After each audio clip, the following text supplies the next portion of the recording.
Bismillahirrahmanirrahim. Assalamu alaikum dear students. I hope that all of you will be fine. In our previous lecture, we have discussed the interdisciplinary sciences. Today, we are going to discuss Biology Pre-9 lecture number 4, Careers in Biology. Biology के अंदर अगर biology को हम adopt करते हैं as a subject तो हम कौन कौन से करियर्स को अडॉप्ट कर सकते हैं because it is essential for the students of today who will occupy positions of leadership tomorrow क्योंकि ये स्टूडेंट्स के लिए ज़रूरी है क्योंकि उन्होंने फ्यूचर के अंदर क्या है एक पूरी लीडरशिप को अडॉप्ट करना है लीडर्स बनना है तो इस वजह से उन्हें अपनी डायरेक्शन का पता होना चाहिए it is very necessary for accurate and modern knowledge of biology के एग्जैक्ट और एक्यूरेट नॉलेज का पता होना चाहिए मॉडर्न नॉलेज का पता होना चाहिए कि मॉडर्न नॉलेज के अकॉर्डिंग हम लोग किस किस फील्ड में बायोलॉजी के जा सकते हैं and secondly promotion of science and scientific research project science को प्रमोट करना स्टूडेंट्स के अंदर और साथ ही साथ साइंटिफिक रिसर्च प्रोजेक्ट्स की जो डिमांड है उसको भी इंक्रीज करवाना क्योंकि जैसे जैसे साइंस प्रमोट होगा उसी तरह साइंटिफिक रिसर्च प्रोजेक्ट भी इंक्रीज होंगे रिसर्चेज होंगी साइंस में न्यू जिस तरह साइंटिस्ट करते हैं और हमें न्यू इन्फॉर्मेशन के बारे में पता चलता है benefit learners to diverse list of careers ये जो लर्नर्स हैं बायोलॉजी के या बायोलॉजी के जो स्टूडेंट्स हैं उनको डिफरेंट करियर्स का बताने के लिए कि सिर्फ एक स्पेसिफिक करियर नहीं है बायोलॉजी के बारे में बायोलॉजी के लिए बल्कि क्या है एक डाइवर्स लिस्ट है बहुत सी लिस्ट है बहुत से ऐसे प्रोफेशन है जहाँ पर बायोलॉजी के स्टूडेंट जो हैं उसको अडॉप्ट कर सकते हैं और फर्दर जो है फ्यूचर के अंदर इसको अपने काम के अपने यूज़ में ला सकते हैं सबसे पहला हमारे पास है medicine and surgery medicine and surgery में वो diagnose and treatment of disease in humans को स्टडी करते हैं सबसे पहले जो ह्यूमंस हैं उनके अंदर डिजीज को डायग्नोज किया जाता है उसकी शनाख्त की जाती है और उसके बाद डिजीज की ट्रीटमेंट की जाती है स्पेसिफिक वेज अडॉप्ट करके सर्जरी में पार्ट ऑफ बॉडी में रिपेयर हम बॉडी पार्ट को रिपेयर कर सकते हैं रिप्लेस कर सकते हैं या फिर रिमूव कर सकते हैं सर्जरी के फॉर एग्जांपल रिमूवल की एग्जांपल है removal of stone through surgery के थ्रू स्टोन्स अगर बॉडी में हो गए फॉर एग्जांपल किडनी स्टोन्स या गॉल ब्लैडर में अगर स्टोन्स हो गए हैं तो उनको सर्जरी के थ्रू रिमूव किया जाता है transplantation of kidney and liver etcetera इसमें क्या है बॉडी पार्ट को रिप्लेस किया जाता है फॉर एग्जांपल अगर किडनी फेलियर हो गया है किसी पर्सन में स्पेसिफिक पर्सन में या लिवर जो है इसका प्रॉपरली वर्क नहीं कर रहा डैमेज हो गया है तो किसी दूसरे पर्सन से वो डोनर से किडनी या लिवर को ट्रांसप्लांट करवाया जा सकता है स्पेसिफिक पर्सन के अंदर this can be studied in course MBBS इसको हम एक स्पेसिफिक कोर्स MBBS के अंदर स्टडी करते हैं bachelor of medicine and bachelors of surgery ये 5 इयर्स का स्पेसिफिक कोर्स होता है इसके बाद students go for specialisation students जो हैं वो मज़ीद स्पेशलाइजेशन करते हैं अपने स्पेसिफिक एक कोर्स के अंदर स्पेशलाइजेशन होती है सेकेंड वन इज फिशरीज में प्रोफेशनल स्टडी ऑफ फिशेस की प्रोफेशनल स्टडी की जाती है प्रोफेशनल स्टडी से मुराद है कि फिशेस की सारी स्पीशीज़ को स्टडी किया जाता है उनसे हम कौन कौन से प्रोडक्ट्स ले सकते हैं उनको हम किस किस पर्पस के लिए यूज़ कर सकते हैं कौन से फिशेस को हम अपने फूड के लिए यूज़ कर सकते हैं किनको फार्मास्यूटिकल कंपनीज में हम यूज़ कर सकते हैं तो सारी जो प्रोफेशनल स्टडी है फिशेस की that comes under fisheries government ने डिफरेंट डिपार्टमेंट्स बनाए हैं फिशरीज के फॉर प्रोफेशनल्स जहाँ पे वो प्रोफेशनल्स जाकर अपनी खिदमत अंजाम दे सकते हैं अपने करियर को जो है वहाँ पर यूटिलाइज कर सकते हैं इसका बेसिक जो हमारे पास मकसद है या बेसिक ऑब्जेक्टिव है फिशरीज का वो है enhance quality and quantity of fish एक तो फिश की क्वालिटी को इम्प्रूव करना अच्छी क्वालिटी की फिशेस को मार्केट में लाना दूसरा उनकी क्वांटिटी को इंक्रीज करना क्योंकि फिश जो है बहुत से रीजन्स के अंदर एज अ फूड यूज़ होती है पर फिश जो है वो मेजर सोर्स है प्रोटीन का सिमिलरली फिश से हम बहुत सी मेडिसिन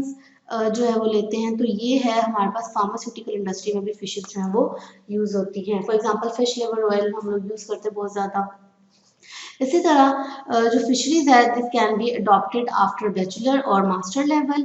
इसको स्टूडेंट्स जो हैं वो बैचलर के बाद या फिर मास्टर लेवल के बाद अडॉप्ट कर सकते हैं, अगर उन्होंने स्पेसिफिकली या तो फिशरीज का जो टॉपिक है वो अडॉप्ट किया हो या फिर स्पेसिफिकली उन्होंने जोलॉजी को अडॉप्ट किया हो एज अ सब्जेक्ट, तो वो क्या कर सकते हैं, फिशरीज के डिपार्टमेंट के अंदर अपनी खिदमत अंजाम दे सकते हैं। नेक्स्ट हमारा जो करियर है that is agriculture. Agriculture we know that it deals with the food crops and animals. ये उन सारी क्रॉप से डील करता है जो हम एज ए फूड यूज करते हैं, जिसमें वीट, राइस, बार्ले और इस तरह की मजीद क्रॉप्स आ जाती हैं। एनिमल्स, वो एनिमल्स जिनसे हम अपने फूड की रिक्वायरमेंट्स पूरी करते हैं, वो एनिमल्स आ जाते हैं, उनकी स्टडी के साथ ये डील करता है। इसका बेसिक जो ऑब्जेक्टिव है एग्रीकल्चर का वो है betterment of crops like wheat, rice, corn and betterment of domestic और लाइवस्टॉक एनिमल्स लाइक बफलोस, या काउस भी आ जाती है, गोट्स आ जाती है इसके अंदर। तो इसका बेसिक मकसद है कि एग्रीकल्चर का कि क्रॉप्स को मज़ीद बेटर किया जाए हम, ताकि ज़्यादा से ज़्यादा फूड हासिल कर सकें, ठीक है, ऐसी वैरायटीज़ बनाई जा सके वीट, राइस, कॉर्न की और इसी तरह सिमिलरली एनिमल्स की, जो कि क्या कर सके, जो ज़्यादा डिजीज़ रेजिस्टेंस हो और साथ ही साथ हमें ज़्यादा प्रोडक्शन दे स्पेसिफिक फूड की।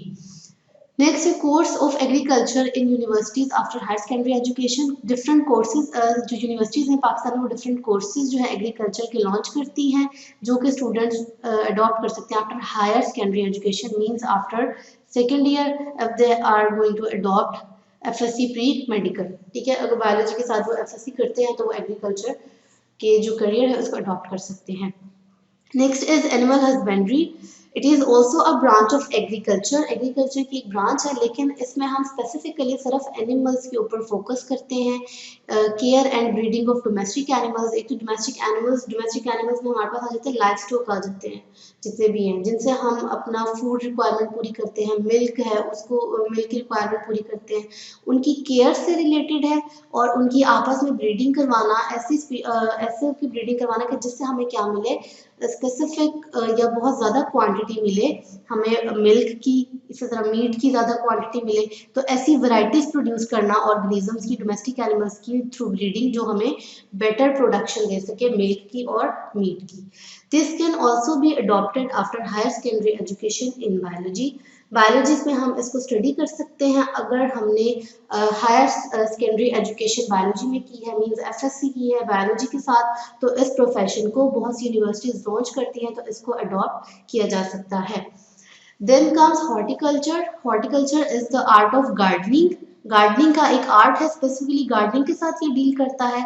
गार्डनिंग की एक पूरी स्टडी है कि कौन से स्पेसिफिक जो एरिया है वहाँ पे कौन से स्पेसिफिक फ्लावर्स हैं या फिर उनकी जो स्पेसिफिक वैरायटीज हैं वो ग्रो कर सकती हैं। इसका मेन ऑब्जेक्टिव है works for betterment of existing ornamental plants and fruits. इसका मेन मकसद है कि जो एग्जिस्टिंग ऑर्नामेंटल प्लांट्स हैं, यानी आराइशी प्लांट्स हैं जिनको हम घरों के डेकोरेशन के लिए या गार्डन्स की डेकोरेशन के लिए यूज़ करते हैं, उनकी बेटरमेंट, और सिमिलरली फ्रूट्स जो हमारे पास आजकल वैरायटीज़ हैं फ्रूट्स की, उनको भी क्या करना, उनकी बेटरमेंट के लिए भी काम करना, जो गार्डन्स के अंदर हम उनको ग्रो करवा लें इजीली।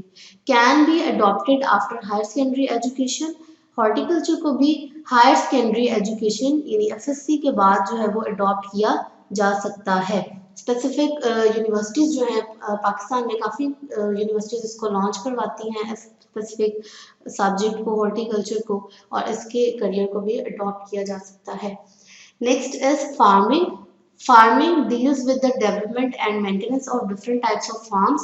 इसमें जितने भी फार्म्स आ जाते हैं, ठीक है, उन सारे फार्म्स की जो डेवलपमेंट है और उनकी जो मेंटेनेंस है उनके साथ डील किया जाता है कि कैसे उनको मजीद डेवलप करवाया जाए, स्पेशल टेक्नोलॉजीज जो अब मॉडर्न टेक्नोलॉजीज के साथ उनको मेंटेन किया जाए, ठीक है। तो ये सारा आता है फार्मिंग के अंदर। अब फार्म्स जो है वो डिफरेंट तरह के हो सकते हैं हमारे पास। इसमें एनिमल ब्रीडिंग भी आ जाती है, एनिमल्स की स्पीशीज को आपस में ब्रीड करवाना और ऐसा ऑर्गेनिज्म जो है वो इंट्रोड्यूस करवाना जो कि ज़्यादा हमें प्रोडक्शन दे मिल्क की या मीट की, और सिमिलरली ऐसी क्रॉप्स को इंट्रोड्यूस करवाना ब्रीडिंग के थ्रू जो कि क्या करें, हमें ज़्यादा यील्ड दें और ज़्यादा डिजीज रेजिस्टेंस हो। तो एनिमल ब्रीडिंग की टेक्नोलॉजीज इसमें यूज़ की जाती हैं, ठीक है, use for the production of animals for better production of milk. इसके अंदर इसका जो बेसिक ऑब्जेक्टिव है वो ये है कि ऐसे एनिमल्स की प्रोडक्शन करवाई जाए जो कि क्या है बेटर प्रोडक्शन दे मिल्क की और या फिर मीट की जो है वो ज़्यादा प्रोडक्शन दे और better quality they. Poultry farms, chicken and eggs. इसी तरह पोल्ट्री फार्म्स भी फार्मिंग के अंदर आ जाता है। पोल्ट्री फार्म्स में हम स्पेसिफिकली जो है वो चिकन के साथ डील करते हैं और उनके एग्स के साथ डील करते हैं। आजकल जो ब्रायलर वगैरह हैं वो भी इसी के फार्मिंग के अंदर ही आ जाता है। पोल्ट्री फार्म्स भी इसी करियर के साथ हम अडॉप्ट कर सकते हैं। फ्रूट फार्म्स आ जाते हैं अंदर।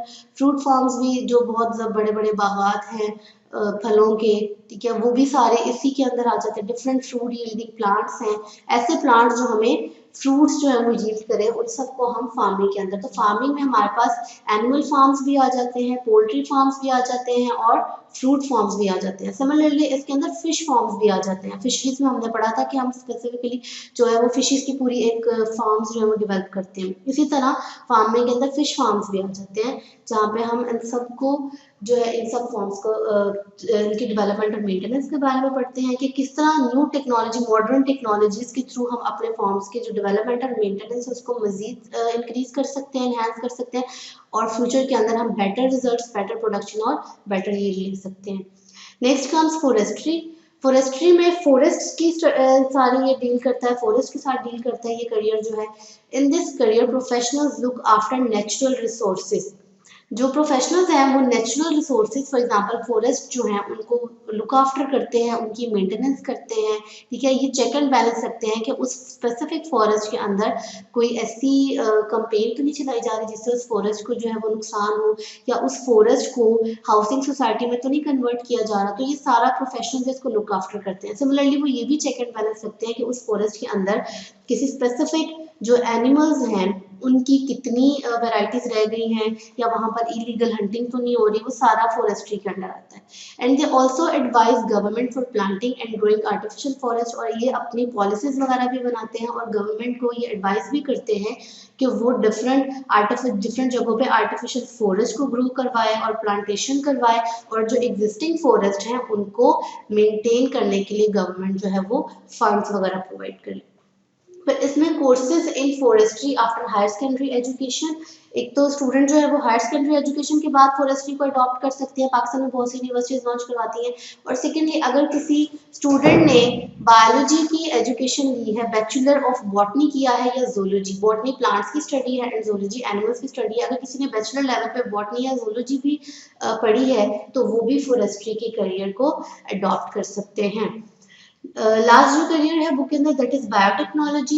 It is the latest profession, ये अभी न्यू सबसे एडवांस प्रोफेशन है बायोलॉजी की फील्ड के अंदर और ये बहुत ज़्यादा स्कोप है इसका। इसमें क्या होता है कि production of useful products through micro organisms को यूज़ करके उनसे हम यूजफुल प्रोडक्ट्स लेते हैं जो कि ह्यूमन बींग्स की वेलफेयर के लिए, इंसानियत की भलाई के लिए हम उन चीज़ों को इस्तेमाल करते हैं।